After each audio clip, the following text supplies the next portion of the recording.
Soulshards Broken Alliance is a new game by Grinning Demon Games to go on Kickstarter in September. I had the opportunity to test out the game early. It has a lot of elements I love from card games like Magic the Gathering, Alpha Clash, and Hearthstone, while simultaneously introducing interesting ways to solve combat, pacing, and resource issues. A while ago, I reviewed Alpha Clash, and similar to that game, in Soulshards, you get to put one card from your hand onto the field to generate resources for you at the start of your turn. I think this approach is far superior to the land system in Magic the Gathering, and I hope new card games continue to implement this going forward. The cards in Soulshards are divided into 4 attributes: might, finesse, charisma, and wit. Each attribute has its strengths, weaknesses, and distinct playstyle. The test decks that Grinning Demon Games sent to me were both of a single attribute, might and finesse, but I did see in the rulebook that it is possible to create decks with multiple attributes.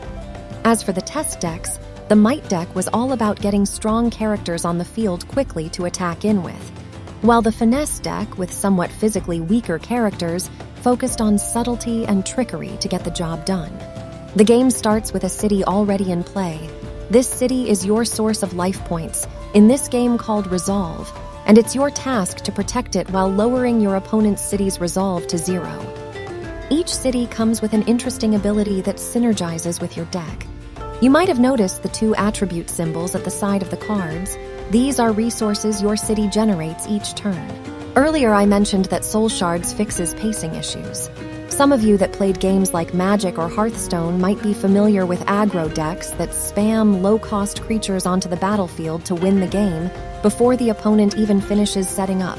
Well, in Soulshards, since you technically have 3 resources available on turn 1, the cards are appropriately costed to accommodate for this, which means that it will take a few turns before a player can start playing multiple cards a turn. I quite like this because it forces players into a more mid-range playstyle, giving both players agency. The game has 2 significant zones where most your plays take place: the battlefield and keep. When you play a character, it starts in your keep, and you need to move it to the battlefield before it can attack your opponent. Outside of ambushes and other tricks, characters in your keep are somewhat safe from combat and cannot be attacked directly. So if a character is about to be knocked out on the battlefield, you can move it back to your keep, where it will recover 1 point of fatigue every turn. So in as little as 3 turns, your character is fully healed and ready to move back to the battlefield to continue fighting. There are supporting characters like casters you can hide inside your keep, where they can, for example, cast abilities on other characters out on the battlefield. The finesse deck I played could easily sneak past the enemy forces unblocked and knock out my opponent's characters inside the keep with well-timed ambushes. A real flavor win, in my opinion.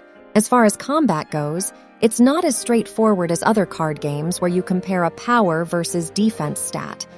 In this game, you discard a card when you attack and block to support your action. The discarded card has a support stat printed on it at the bottom that gets added onto your attack or block. This makes it so that combat isn't as straightforward as the stronger character automatically winning, and you can plan ahead by, for example, keeping a high support value card in your hand ready to discard while blocking with one of your key characters. On top of that, discarding cards allows you to equip them to your character. Some of them even trigger a discard effect depicted by a little skull icon. Whenever a character manages to sneak past the opponent unblocked, it can, like I mentioned earlier, ambush another character, but this is actually one of several options. You can also instead deal 1 damage to the opponent's resolve or sabotage them, forcing them to discard a card from their hand or something like an equipment piece of your choice on the field. A fun little detail that I liked about Soulshards is that characters don't die. They don't go to a graveyard like a creature would in most card games. Instead, once too fatigued, they go home.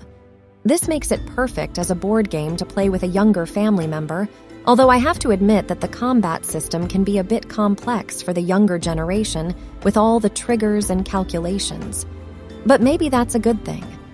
Another thing I love is that the game encompasses elements you'd see in medieval warfare.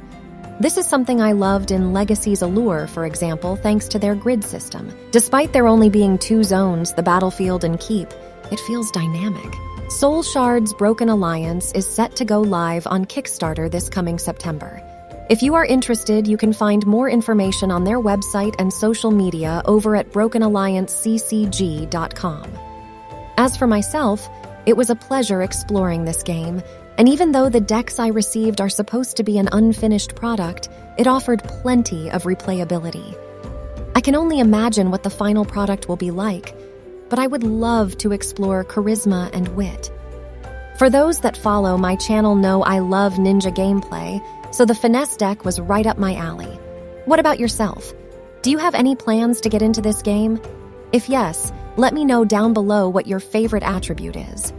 I hope my review gave you a bit more insight about the game and what to expect.